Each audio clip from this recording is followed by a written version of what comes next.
This video is to review how to utilize the item number automation creation. So first, we gotta take a look and make sure that we are set up to have the system automatically create our item stock numbers.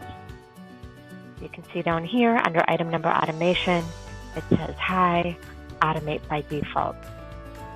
This will create the item number SKUs for you automatically. Next, we're going to go ahead and go to our item list. I'm going to choose my item list. Now we're going to create a new item.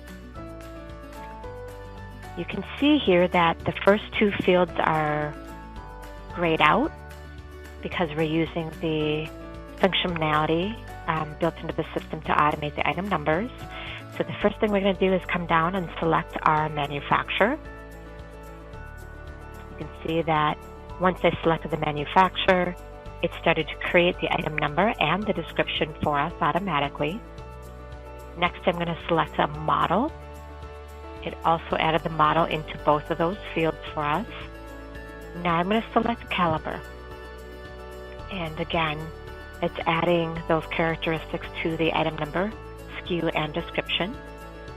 I'm going to choose my ATF type of pistol and my multi-gun. At this point in time, this is all the information I need.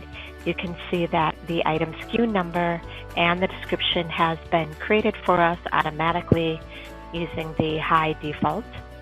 At this point in time, I'm going to go ahead and click submit, and I am done creating my new item number while using the item number automation function.